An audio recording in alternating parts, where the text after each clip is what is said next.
मेरा नाम मानव है। मैं कोई हीरो नहीं हूँ, बस एक आम सा लड़का जो उस दिन तक अपनी किस्मत को बहुत आम समझता था। लेकिन कुछ फैसले ऐसे होते हैं जो जिंदगी को दो हिस्सों में बांट देते हैं, उससे पहले और उसके बाद। उस दिन मैं एक बड़ी कंपनी में मैनेजर की पोस्ट के लिए इंटरव्यू देने जा रहा था।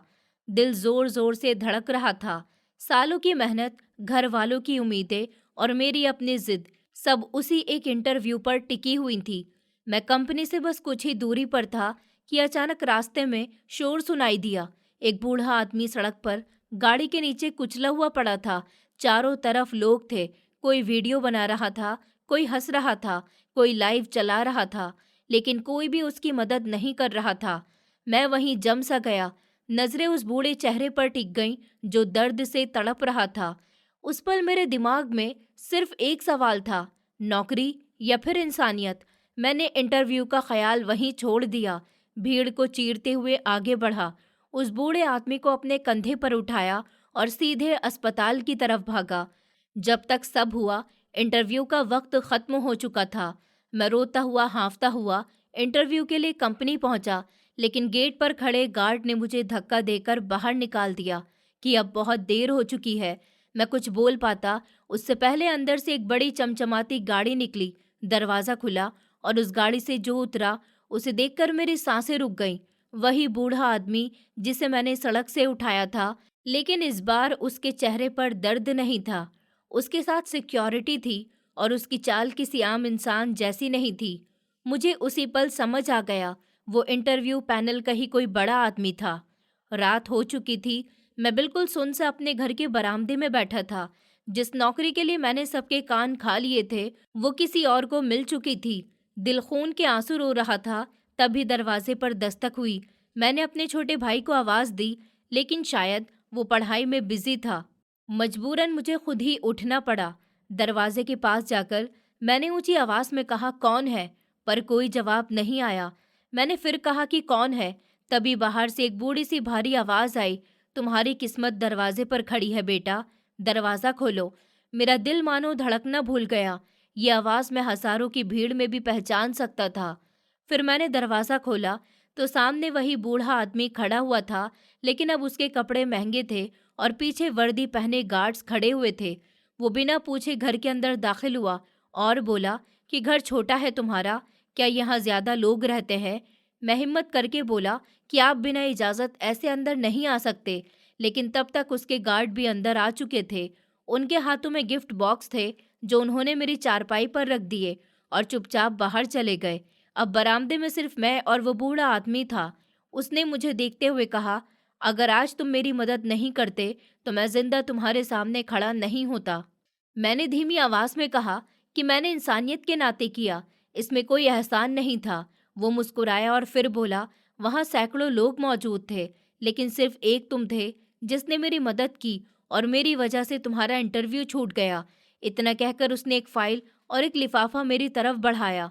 कल इस फाइल में दिए पते पर पहुंच जाना और ये रकम तुम्हारे लिए इनाम नहीं, एक शुरुआत है। मेरे कंधे पर हाथ रखते हुए उसने कहा, अगर कल पहुंचे तो तुम्हारी किस्मत बदल जाएगी और अगर नहीं पहुंचे तो मुश्किलें तुम खुद खड़ी करोगे। ये कहकर वो चला गया। मैं हाथ में लिफाफा और फाइल लिए खड़ा रह गया था। आखिर वो कौन था? किस तरह की शुरुआत की बात कर रहा था? और क्यों मुझे लग रहा था कि मेरी जिंदगी अब वैसी नहीं रहने वाली? तभी माँ की आवाज आई, मानव, दरवाजा क्यों खुला है और हाथ में क्या पकड़ा हुआ है तुमने? मैंने चुपचाप फाइल और लिफाफा चारपाई पर रखा और दरवाजा बंद कर लिया। लेकिन उस रात मेरी आंखों में नींद नहीं थी, क्योंकि मुझे एहसास हो चुका था ये कहानी अभी शुरू हुई है। उनकी आवाज़ में मैंने एक नज़र उनके वजूद पर डाली थी और फिर फाइल और इनाम की रकम चारपाई पर रखकर दरवाज़ा बंद किया था। मम्मी मेरे पास आ गईं। कुछ लम्हे मैं उनको देखता रहा और फिर बोला कि मैं आराम करने जा रहा हूँ। ये मेरा दोस्त देकर गया था, मेरा कुछ ऑफिस का सामान है। जबकि वो फौरन से बोली, अरे हाँ, तुमने मुझे बताया नहीं, नौकरी का क्या हुआ? उनकी बात सुनकर मेरा दिल एक बार फिर से उदास हो गया था। आज मेरी नौकरी लग जाती, अगर मैं वक्त रहते उस ऑफिस तक पहुंच जाता, पर वक्त की पाबंदी नहीं करने की वजह से आज मुझे बहुत बड़ा नुकसान हो गया था। मैं चुपचाप अपने कमरे के अंदर आ गया, दरवाज़ा बंद किया। मैंने लिफाफा खोला और अगला लम्हा हैरान कर देने वाला था। इस लिफाफे में 500 के कई नोट थे। मैंने पैसे काउंट करना शुरू कर दिए।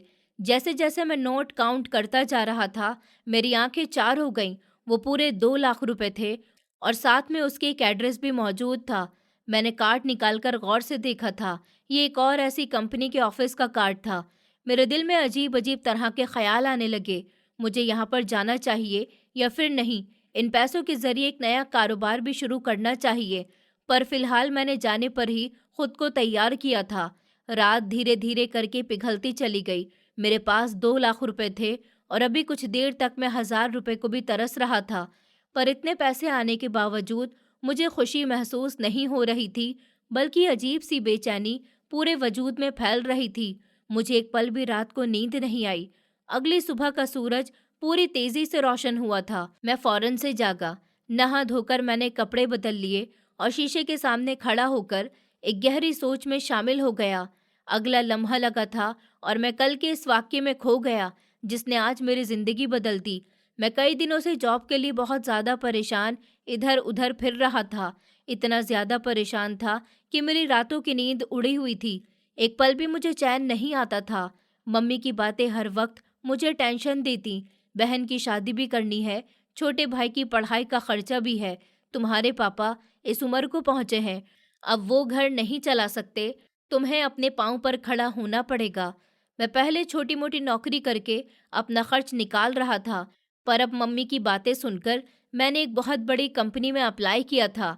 मेरी स्किल और पढ़ाई को देखते हुए इन लोगों ने मुझे इंटरव्यू के लिए बुला लिया। मैं बहुत खुश था।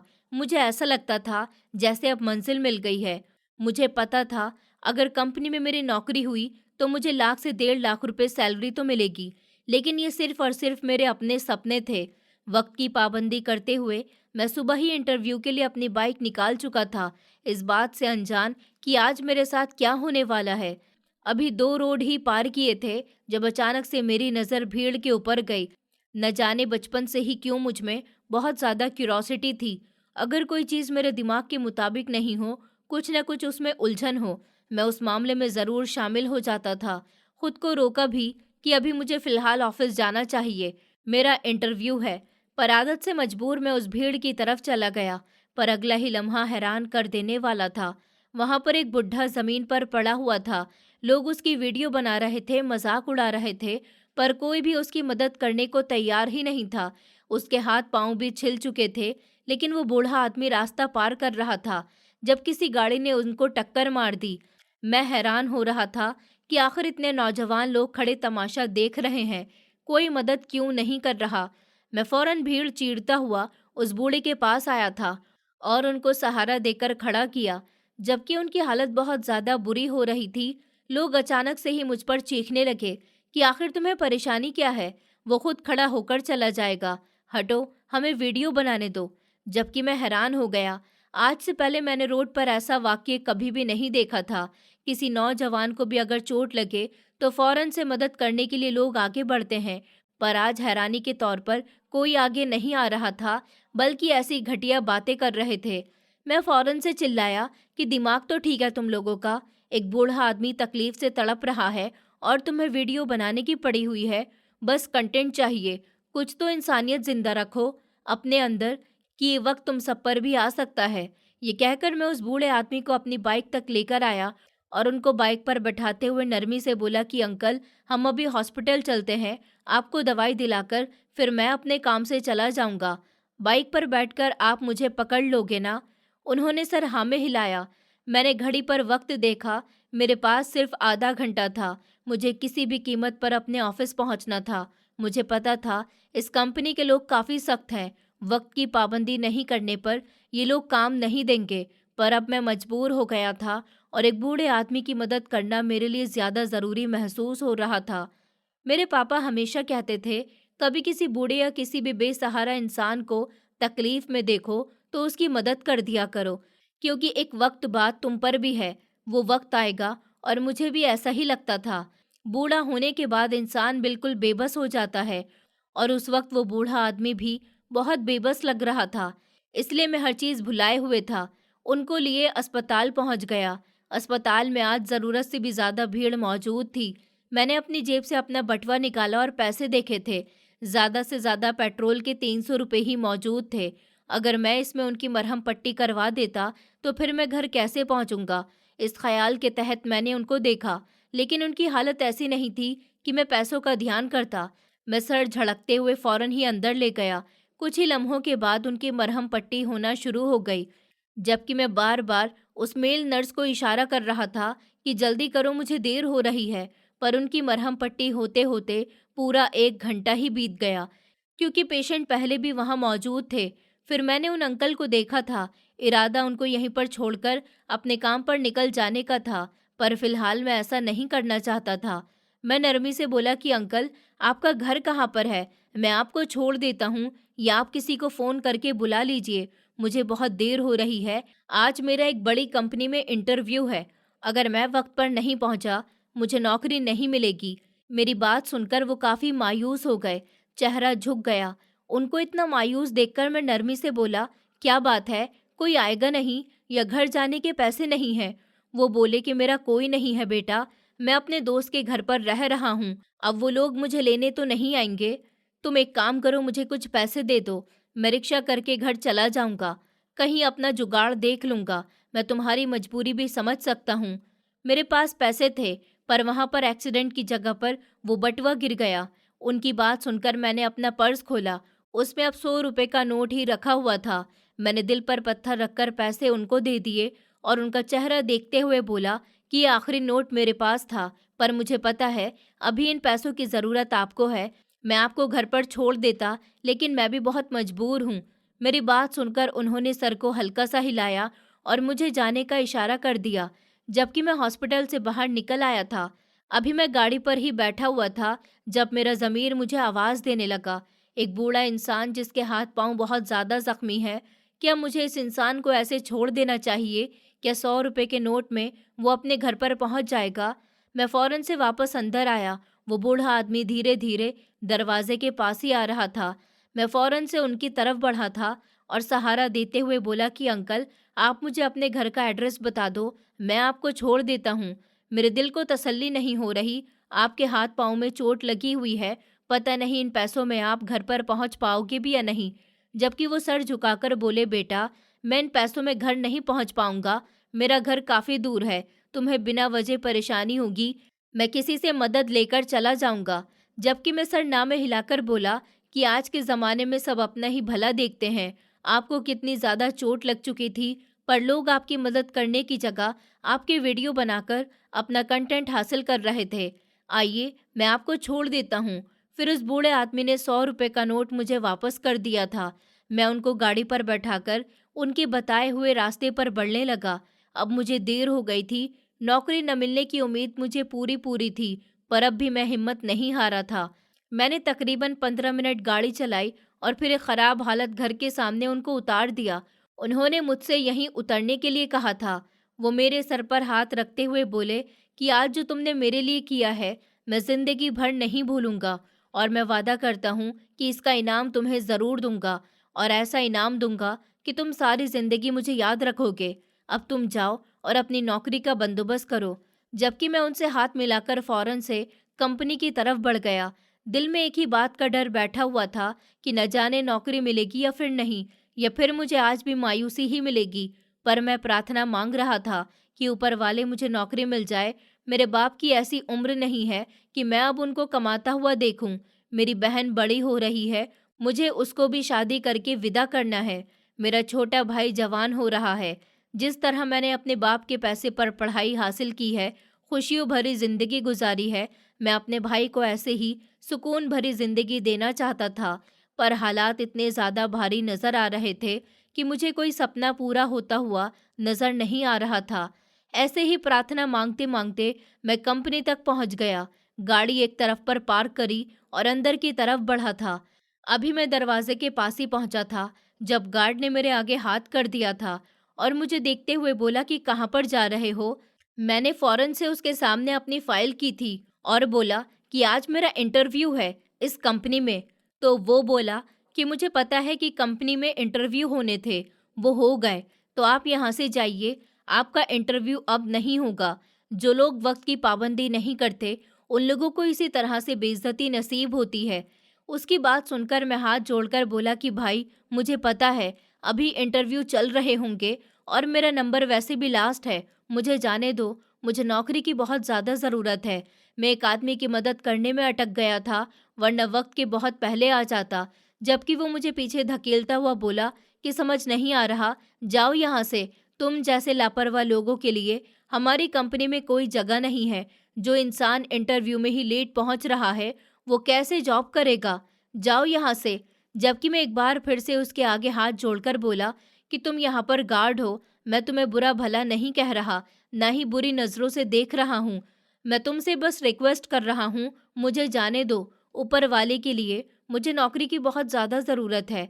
जबकि वो मुझे देखते हुए बोला, तुम मुझे बुरी नज़र से देखो या फिर प्यार की नज़रों से, लेकिन मैं तुम्हें अंदर जाने नहीं दूंगा। अगर तुमने मुझे परेशान किया तो मैं अपनी लाठी ज़रूर उठाऊंगा। जाओ यहाँ से। उसने ये कहते ही मुझे एक बार फिर से दोबारा धक्का दिया, जब अचानक से मेरी नज़र सामने गई। एक चमचमाती हुई गाड़ी मुझसे कुछ दूरी पर रुक गई थी। मैं एक तरफ को हो गया, लेकिन वो कंपनी के किसी बड़े पोस्ट की आदमी की गाड़ी थी। गाड़ी का दरवाज़ा उस गार्ड ने जल्दी से भागकर खोला और जैसे ही मेरी नज़र उस गाड़ी से निकलने वाले इंसान के ऊपर गई, मैं अपनी जगह पर पत्थर का बनकर रह गया, क्योंकि गाड़ी से कोई और नहीं बल्कि वही बूढ़ा आदमी उतर रहा था, जिसको अभी थोड़ी देर पहले मैंने खराब हाल घर के सामने छोड़ा था। उसके कपड़े बदल चुके थे, बालों का स्टाइल बदल गया था।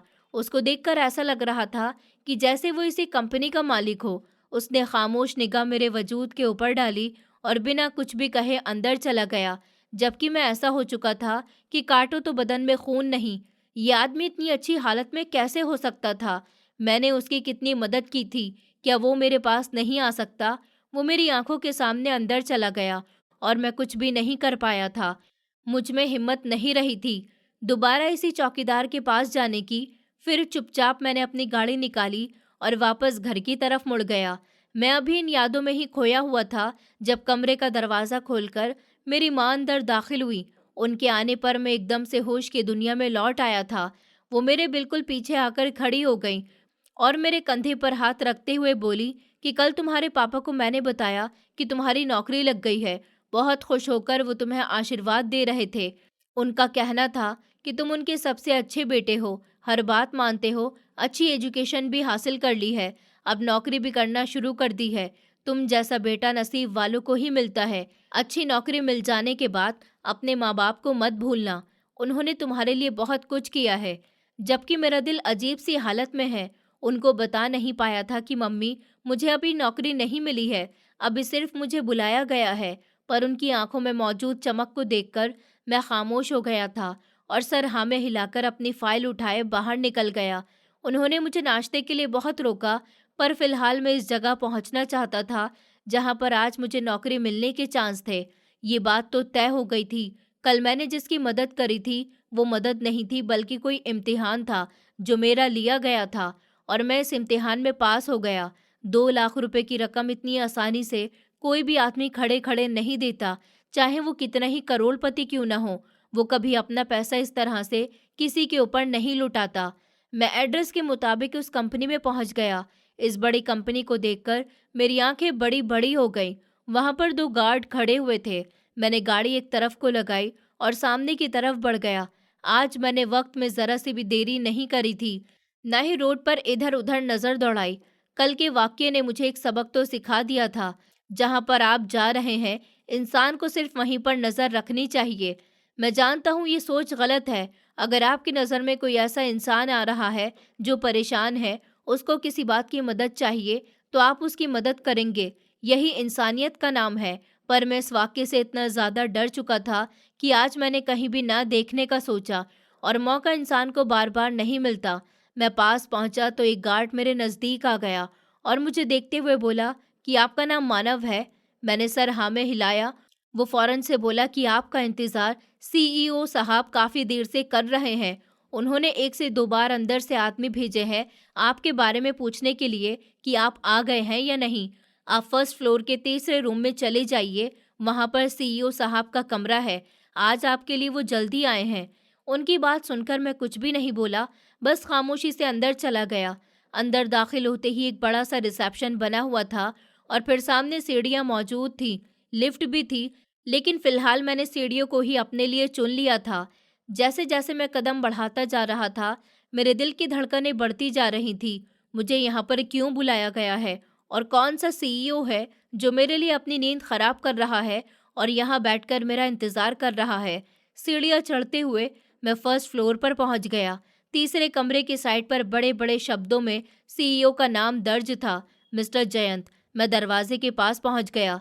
गहरी सांस लेकर मैंने हल्की दस्तक दी। अंदर से गंभीर सी आवाज सुनाई दी, आ जाओ, दरवाजा खुला हुआ है, तुम्हारा इंतजार किया जा रहा है।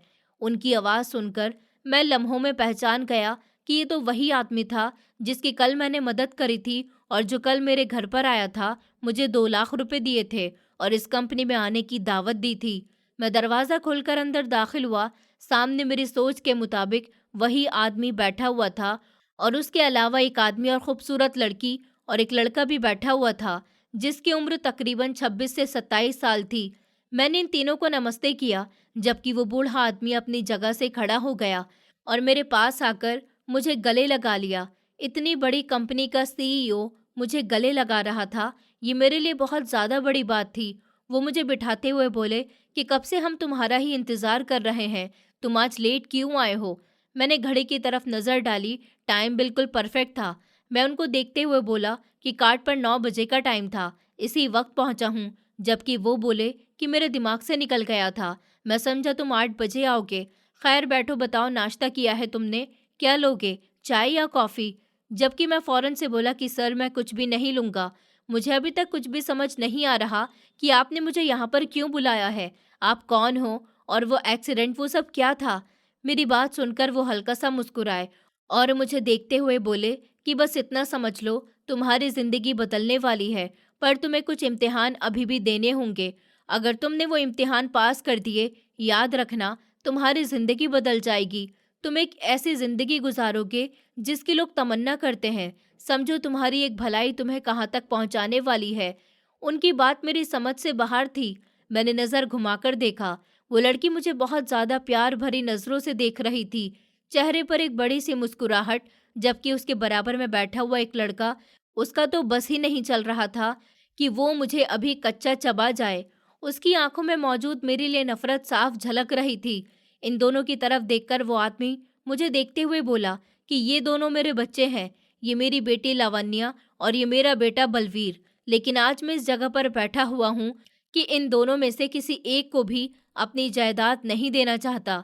मुझे पता है इन दोनों को अपनी जायदाद देकर मैं एक बहुत बड़ी गलती करूँगा, आने वाली नस्ल को बर्बाद करूँगा और अपना सारा पैसा डुबो दूंगा। पैसे इंसान अपनी औलाद के लिए ही तो कमाता है, ताकि उनकी औलाद आगे चलकर उससे सुकून भरी जिंदगी गुजार सके, अपनी आने वाली नस्लें सुकून से रहें। पर मैं ऐसा नहीं चाहता। जिस तरह से मैंने अपनी जिंदगी में मेहनत करके ये सब हासिल किया है, ये इन दोनों पर भी लागू होता है। मेरा काम था इनको पढ़ाना, इनको अपने पाँव पर खड़ा करना। अब ये इन पर है कि ये दोनों किस तरह से अपनी पढ़ाई का इस्तेमाल करके आगे बढ़ेंगे। मुझे अभी उनकी बातें समझ ही नहीं आ रही थी। कुछ पल वो खामोश रहे और फिर मेरी तरफ एक फॉर्म को बढ़ाते हुए बोले कि मैं तुम्हें अपनी कंपनी का सीईओ बनाना चाहता हूँ, यानी कि अपनी जगह तुम्हें देना चाहता हूँ। ये मैं किसी एहसान की वजह से नहीं कर रहा, ये इसलिए कर रहा हूँ, तुम्हारे दिल में लोगों के लिए रहम है। जहाँ पर 100 लोग खड़े होकर मज़े लेंगे, वहाँ पर तुम खड़े होकर इंसाफ करोगे। मेरी 4 कंपनी है और इन चारों कंपनी को मैं इंसाफ के साथ चलाना चाहता हूँ। वहाँ पर मौजूद हर वर्कर के साथ मैं इंसाफ करवाना चाहता हूँ। मुझे नहीं पता कि मैं कब तक जिंदा हूँ, कब मर जाऊँगा, पर मैं अपनी ज़िंदगी में अपनी कुर्सी एक ऐसे जिम्मेदार और एक ऐसे दिल रखने वाले आदमी को देकर जाना चाहता हूँ जो दूसरे लोगों को इंसान समझे, ना कि रोबोट। उनकी बात सुनकर मैं एकदम से अपनी जगह से खड़ा हो गया। मैंने घबराई हुई नज़रों से उनके बेटे बलवीर को देखा और सर को नामे हिलाया। फिर बोला कि सर, आप मुझे कोई और पोस्ट दे दीजिए, मैं जी जान लगाकर काम करूँगा, बिल्कुल इंसाफ से, आपको भी मायूस नहीं करूँगा। पर मैं इतनी बड़ी जगह नहीं संभाल सकता, मैं इस काबिल नहीं हूँ। ये जगह आपकी औलाद की है, मेरी नहीं। मैं कुछ और कहता, इससे पहले ही उनकी बेटी लावण्या अपनी जगह से खड़ी हुई और मुझे देखते हुए बोली कि मेरे पापा ने 50% शेयर मेरे नाम किए हैं, इस हिसाब से मैं तुम्हें सीईओ बना सकती हूँ और मैं पापा की बात से बिल्कुल सहमत हूँ। तुम्हें देखकर ही अंदाजा हो रहा है कि तुम इसको संभालने के लायक हो। मेरे भाई की परवाह मत करो, आज तक इसने कुछ भी हासिल नहीं किया। पापा ने इसलिए इसे ये जगह नहीं दी। मैंने पलटकर देखा, वो एकदम अपनी जगह से खड़ा हुआ और अपने पापा को देखते हुए बोला कि आपने आज तक मेरे लिए किया ही क्या है? बचपन से लेकर हर चीज के लिए आपने मुझे अब तक तरसाया ही तो है। अब ये कुर्सी मेरी थी, मैं इस पर बैठकर हमारे कारोबार को आगे बढ़ाता, हमारी नस्ल बैठकर खाती। पर अब एक ऐसे राह चलते इंसान को अपनी प्रॉपर्टी दे रहे हैं जिसके बारे में भी हमें ठीक से नहीं पता और ना इसकी पर्सनैलिटी का, न इसके बैकग्राउंड का कुछ पता है। आप सिर्फ एक मुलाकात में इससे ये इतना बड़ा फैसला कैसे कर सकते हैं कि ये सीईओ बनने के लायक है और मैं नहीं? जबकि वो लड़की अपने भाई को देखते हुए बोली कि 50% के शेयर मेरे हैं, तो कंपनियां मेरे नाम है, तो बेहतर है कि तुम खामोश रहो। तुम्हारे पास कुछ भी नहीं है, यहाँ से जाओ। मेरा दिल जोर जोर से धड़कने लगा था। मुझे ये सब कुछ ठीक नहीं लग रहा था। न जाने क्यों ऐसा लग रहा था कि मेरे साथ कुछ बुरा होने वाला है। वो अपने पाँव पटकते हुए वहां से चला गया। उसके जाने के बाद वो लड़की मेरे साथ आकर खड़ी हो गई और अपने आप को देखते हुए बोली कि मैं आपके फैसले से बिल्कुल सहमत हूँ। पहले मुझे बहुत ज़्यादा परेशानी थी, पर अब इस इंसान से मुलाकात करके मैं अपना इरादा बदल चुकी हूँ। आप बिल्कुल ठीक फैसला ले रहे हैं। हमारी कंपनी एक ऐसे ही हाथों में जानी चाहिए थी जो इंसानियत को जानता हो, मेरे भाई की तरह नहीं कि अगला मर भी रहा हो तो उनको फर्क ही नहीं पड़े। मैंने बूढ़े आदमी को देखा जो चेहरे पर मुस्कुराहट सजाए हुए अपनी बेटी की बात सुन रहा था। मैं फौरन से 2 कदम पीछे हो गया। ये बहुत बड़ा खेल था जिसमें मुझे फंसाया जा रहा था। मेरा दिल कह रहा था कि कुछ गड़बड़ जरूर है। जैसा सब नजर आ रहा है ऐसा कुछ भी नहीं है। मैं सरनामे हिलाकर बोला कि मुझे आपकी जायदाद में कोई दिलचस्पी नहीं है। अगर आप मुझे एक अच्छी जगह पर बैठाना चाहते हैं तो मुझे यहाँ पर नौकरी दे दें और इससे ज़्यादा मैं कुछ भी नहीं चाहता। ये कुर्सी आपके बेटे या बेटी का हक है, मैं किसी का हक नहीं खा सकता। मैंने शब्दों का चुनाव भी बहुत सोच समझकर किया था। मैं ये कुर्सी नहीं लेना चाहता। मेरी बात सुनकर वो कुछ देर खामोश रहे और फिर मुझे देखते हुए बोले कि तुम्हारी बात तो ठीक है, पर मैं अपनी खुशी से तुम्हें ये जगह देना चाहता हूँ। मेरी बेटी लावण्या तुम्हारे साथ हर लम्हा रहेगी। तुम्हें परेशान होने की ज़रूरत नहीं है। असली मालिक मैं ही रहूँगा, बस तुम्हें फ्रंट पर आना है। मैं तुम्हें कुछ समझाना चाहता हूँ, बैठ जाओ। उनका लहजा पहले की जगह काफ़ी बेहतर हो गया। मैंने उनकी लड़की को देखा, वो भी खामोशी से दूसरी कुर्सी पर बैठ गई थी। मुझे थोड़ी घबराहट सी भी हुई, पर मैं खामोशी से उनके कहने के मुताबिक बैठ गया। वो बूढ़ा आदमी मुझे देखते हुए बोला कि तुमने अभी मेरे बेटे का एटीट्यूड देखा होगा। उसने किस तरह से सबके बीच में मेरी बेइज्जती की। मैंने उसके लिए अपनी ज़िंदगी लुटाकर रख दी। उसको कामयाब करने के लिए मैंने सब कुछ किया, पर आज ये मेरे मुंह पर बोल कर गया कि आज तक आपने मेरे लिए किया ही क्या है।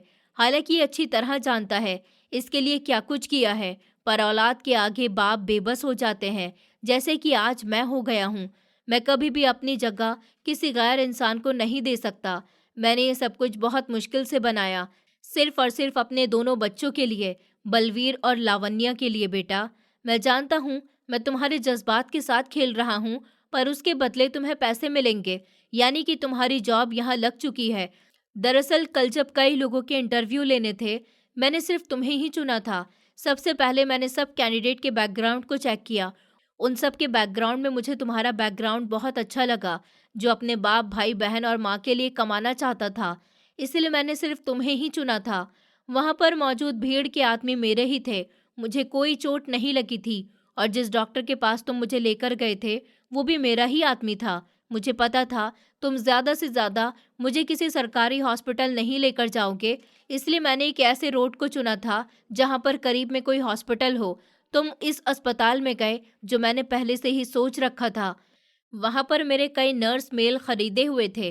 तुमने उनमें से ही एक को चुना और मेरी मरहम पट्टी करवाई। यही वजह थी, तुम्हें कोई शक नहीं हुआ। ये सब एक प्लान का हिस्सा था। मैं सिर्फ तुम्हें परख रहा था कि क्या मैंने जिस इंसान को अपने लिए चुना है वो ठीक भी है या फिर नहीं। मेरा वहम कल होने वाले इंटरव्यू सिर्फ इसी चीज़ के लिए था कि कोई मेरे लिए ईमानदारी से काम करे। मैं सीईओ की कुर्सी पर बैठकर अपनी मर्जी चलाऊं, यानी मैं पीछे बैठकर सारा खेल तमाशा देखूं और तुम कुर्सी पर बैठकर सब चीजें संभालो। उनकी बातें मुझे बहुत ज्यादा अच्छे तरीके से समझ आ रही थी। वो और बोले कि ये सबक मैं अपने बेटे को देना चाहता हूँ कि तुम्हारे होते हुए मैंने किसी और को चुना, सिर्फ तुम्हारी गलती की वजह से। जब तुम इस कुर्सी पर आ जाओगे, वो मुझे अपने आप को अच्छा साबित करने के लिए मेहनत करेगा और उसकी मेहनत उसके काम आएगी। कल को मेरी बेटी लावण्या की शादी हो जाएगी, वो अपने घर की हो जाएगी। 50% शेयर मैंने इसीलिए अपनी बेटी के नाम किए हैं ताकि आगे जाकर उसको परेशानी नहीं हो। लेकिन सीईओ की कुर्सी पर बैठने का हक मेरे बेटे का ही है। लेकिन अभी मैं ये कुर्सी उसको नहीं दे सकता, मुझे किसी की मदद चाहिए। उनकी बात सुनकर मैं फौरन से बोला, यानी कि जब आपके बेटे के पास अक्ल और काबिलियत आ जाएगी और वो इस कुर्सी पर बैठने के लायक हो जाएगा, तब आप मुझे नौकरी से निकाल देंगे क्या सर? इसमें मेरा क्या फ़ायदा? अगर आप मुझे बाद में नौकरी देना भी चाहेंगे, वो कुर्सी का इस्तेमाल करके मुझे नौकरी से निकाल देगा।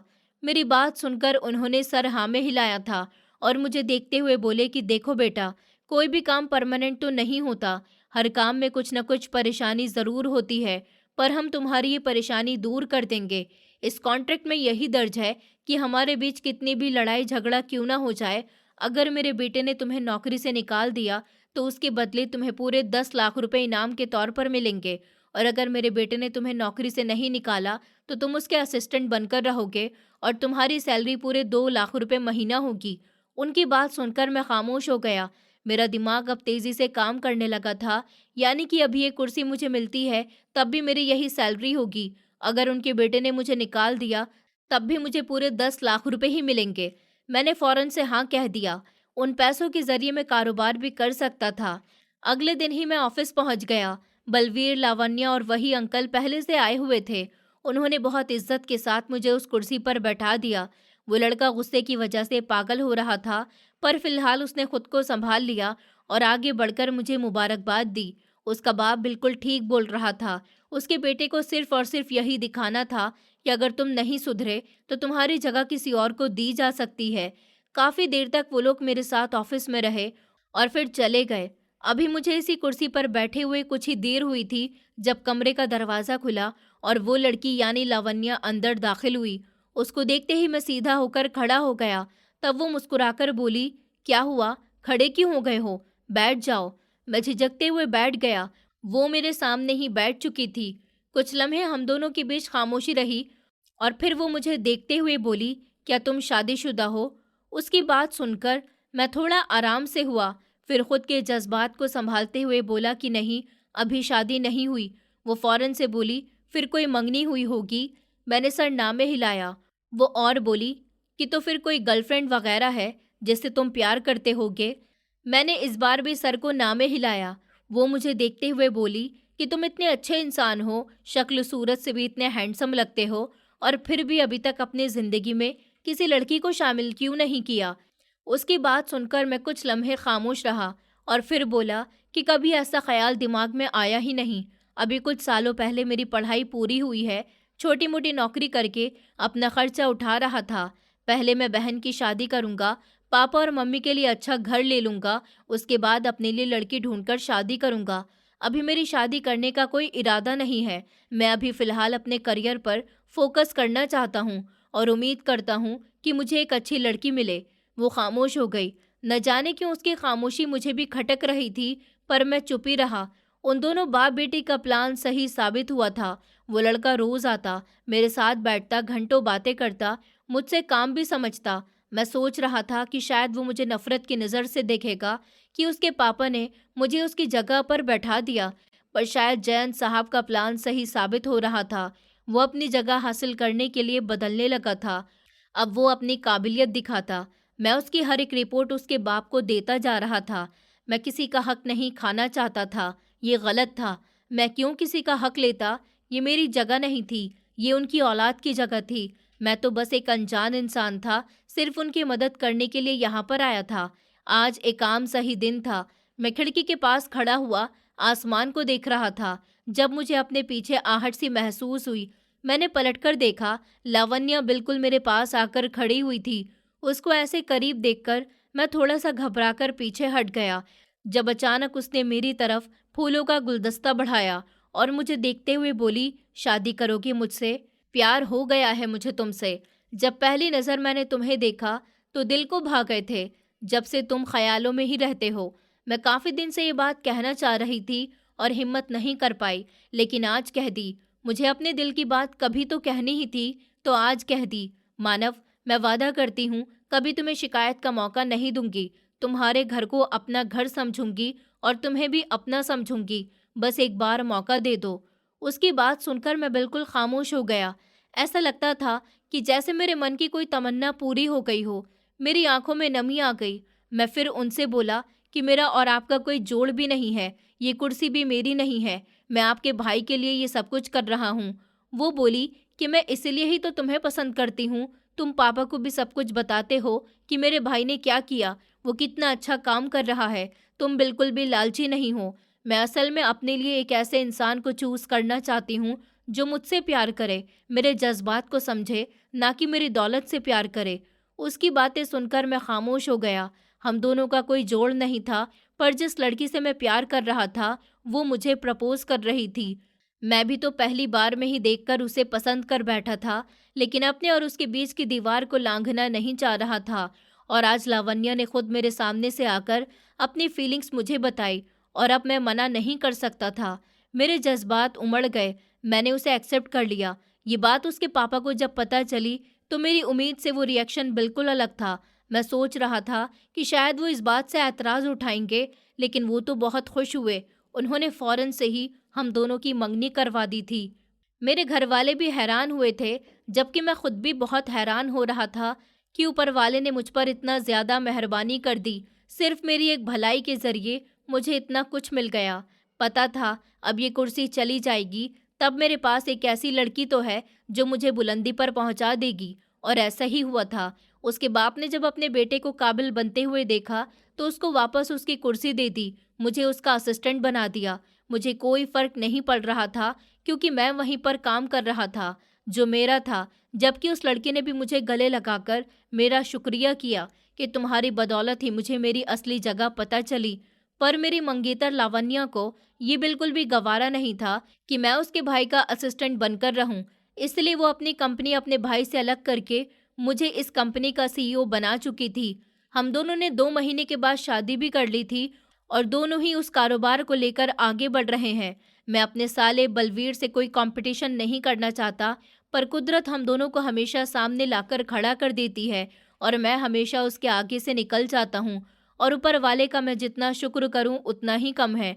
उसने जिस तरह मेरी प्रार्थनाओं को सुना, मेरी भलाई का सिला दिया, मैं किसी को अपनी हालत नहीं बता सकता।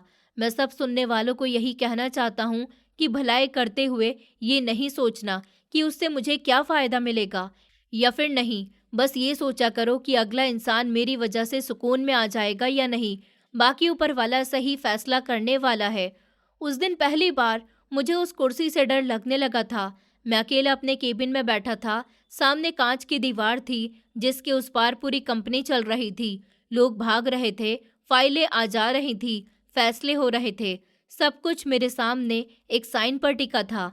मुझे बार बार वही सड़क याद आ रही थी, वही बूढ़ा आदमी, वही खून से सना चेहरा और वही पल जब मैंने बिना कुछ सोचे उसे कंधे पर उठाया था। अगर उस दिन मैंने ये सब सोच लिया होता कि आगे क्या मिलेगा, तो पता नहीं मैं मदद करता भी या नहीं। और आज अगर मैं ये कुर्सी पकड़कर बैठा हूँ, तो क्या मैं वही इंसान हूँ जो उस दिन था? मेरी आवाज़ें चल रही थी। वो आवाज़ कहती थी कि मानव, ये मौका हर किसी को नहीं मिलता। अपने परिवार को देख, बहन के सपने देख, ये कुर्सी तुझे सब कुछ दे सकती है। दरवाजे पर हल्की सी दस्तक हुई।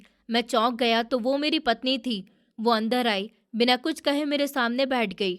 उसकी आंखों में आज कुछ अलग था, प्यार भी थी, चिंता भी और शायद डर भी। उसने बहुत देर बाद कहा कि तुम खुश नहीं हो क्या? मैं कुछ नहीं बोला। उसने मेरा हाथ अपने हाथ में लिया। पापा तुम्हें यहाँ देखकर खुश हैं, भाई भी अब मेहनत कर रहा है, कंपनी आगे बढ़ रही है, फिर भी तुम्हारे चेहरे पर सुकून क्यों नहीं है? क्या हुआ? मैंने खिड़की से बाहर देखते हुए कहा, लावण्या, मुझे ऐसा लगता है लोग सोचते होंगे मैंने ये जगह प्लान बनाकर चालाकी से हासिल की है। वो कुछ देर चुप रही, फिर बोली कि मानव, तुम इतना क्यों सोच रहे हो? मैंने उसकी तरफ देखा कि सोचना पड़ता है लावण्या, पर वो मुस्कुराई और मेरे हाथ पर हाथ रख दिया। उसकी आंखें झुक गईं। फिर वो मेरे पास आई और बोली, तुम किसी का हक नहीं छीन रहे हो, तुम उसे काबिल बना रहे हो। अगर तुम यहाँ से अभी हट गए तो पापा का सपना टूट जाएगा। उसकी बातें सही थी, लेकिन दिल फिर भी नहीं मान रहा था। मैं हर दिन थोड़ा हल्का होता जा रहा था। एक शाम मैंने अपने साइन किए हुए पेपर देखे। आज पहली बार मुझे गिल्ट नहीं हुआ, क्योंकि अब मैं किसी की जगह नहीं ले रहा था, मैं किसी को उसकी जगह तक पहुंचा रहा था। तब मुझे समझ आया, इंसानियत सिर्फ किसी को उठाकर अस्पताल पहुंचाने में नहीं होती। कभी कभी इंसानियत ये भी होती है कि आप ताकत पाकर भी उसे सही वक्त तक थामे रखें और फिर सही हाथों में सौंप दें। उस रात मैं देर तक ऑफिस में बैठा रहा। जब सब जा चुके थे, लाइटें बंद थीं, सिर्फ मेरा केबिन ही रोशन था। मैं उस कुर्सी पर बैठा था, लेकिन मन कहीं और भटक रहा था।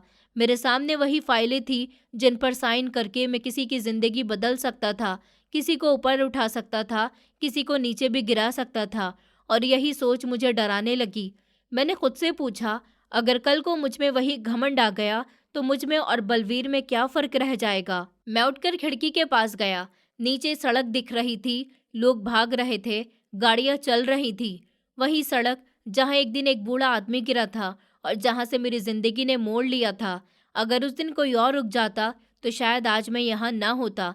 तो क्या ये कुर्सी किस्मत थी या इम्तिहान? अब मुझे उस दिन से डर नहीं लग रहा था, क्योंकि मैंने सीख लिया था कि कुर्सी पर बैठना सफलता नहीं है। सफलता ये है कि आपको कब उठना है, ये जान लें। मैंने इस बार बिना किसी उलझन के साइन कर दिए। ऑफिस से निकलते वक्त मैंने एक बार उस केबिन की तरफ देखा जहां मैं कुछ वक्त के लिए बैठा था। अब वो सिर्फ एक कमरा था, कोई बोझ नहीं। उसी पल मुझे समझ आया कि चाहे कंपनी बड़ी हो या जिंदगी, सिस्टम तभी सही चलता है जब बोझ सही हो, डिजाइन सच्चा हो और फैसले सही वक्त पर लिए जाएं। कुछ सालों की मेहनत और स्ट्रगल के बाद सब कुछ सही दिशा में था। बलवीर जो अब कंपनी का हेड बन चुका था, अपने काम में पूरी तरह डेडिकेटेड था। कंपनी के सारे प्रोजेक्ट सही ढंग से चल रहे थे और उसे समझ आ चुका था कि मेहनत और ईमानदारी ही सबसे बड़ा काम है।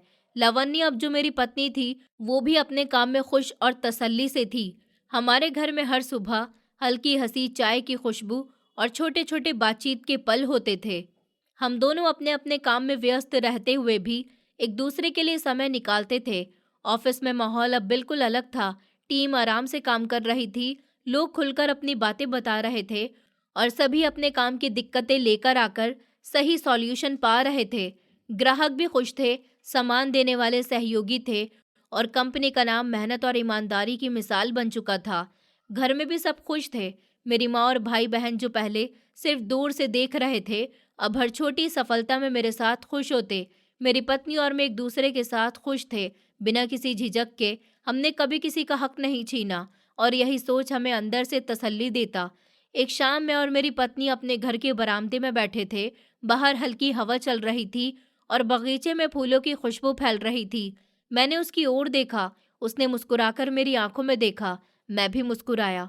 हम दोनों जानते थे कि हमने अपनी जिंदगी में वो पाया है जो सच में जरूरी है, रेस्पेक्ट, ट्रस्ट, प्यार और खुशी। तभी मुझे एहसास हुआ, मेहनत, ईमानदारी और सही फैसले इंसान की जिंदगी बदल सकते हैं, चाहे कंपनी का काम हो या अपनी जिंदगी का। जब काम सही ढंग से किया जाए, सोच और फैसले सही हों, तो सब कुछ ठीक चलता है। हम दोनों पति पत्नी अपने घर में, अपने काम में और अपनी जिंदगी में पूरी तरह से खुश थे और यही मेरी कहानी का सबसे बड़ा सबक था। भलाई करो, सही फैसले लो और मेहनत कभी बेकार नहीं जाती। देखो दोस्तों, मैंने अपनी ज़िंदगी में बहुत कुछ देखा है, बहुत स्ट्रगल किया है और बहुत कुछ सीखा भी। वो दिन मैं कभी नहीं भूल सकता जब मैंने उस बूढ़े आदमी की मदद की थी।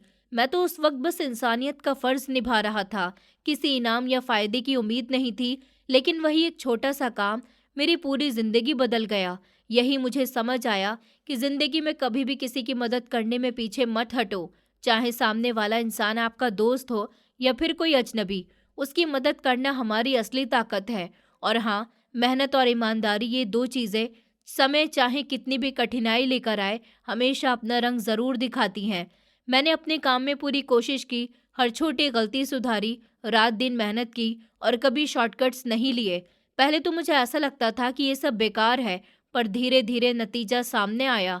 लोग हमारी मेहनत की कदर करने लगे, टीम बदल गई और आखिर में मुझे वही खुशी मिली जो मैं ढूंढ रहा था। सबसे बड़ी सीख ये है कि इंसानियत, ईमानदारी और मेहनत हमारी असली पूंजी है। पैसे, पद या इज्जत सब आती जाती रहती है, लेकिन जो चीज़ें हमें अंदर से सुकून देती हैं, वही असली जीत है। और दोस्तों, कभी भी अपने फैसलों में डर मत डालो। सही फैसला लेने की हिम्मत रखो। मुश्किल समय आएगा, प्रॉब्लम भी आएगी, दबाव आएगा, पर अगर आपका मन साफ है, आपकी नीयत सच्ची है, तो रास्ता खुद ब खुद ही बन जाएगा। मैं आज अपनी पत्नी के साथ अपने घर में, अपने काम में पूरी तरह से खुश हूँ। हमें पता है कि हमारी खुशी किसी चीज़ या पद से नहीं, बल्कि हमारी सोच, हमारे काम और हमारे रिश्तों से आती है। और यही मैं आप सबको कहना चाहता हूँ, भलाई करो, मेहनत भी करो और हमेशा ईमानदार रहो। कभी भी दूसरों का हक मत छीनो। ये सबक आपकी ज़िंदगी को भी बदल देगा, बिल्कुल वैसे ही जैसे मेरी ज़िंदगी बदल गई। दोस्तों, उम्मीद करती हूँ आपको हमारी कहानी पसंद आई होगी। कहानी पसंद आई है तो वीडियो को लाइक करें, चैनल पर नए हैं तो चैनल को सब्सक्राइब करें और हाँ, नोटिफिकेशन बेल को ज़रूर दबाएं ताकि अगली अपडेट सबसे पहले आपको मिले।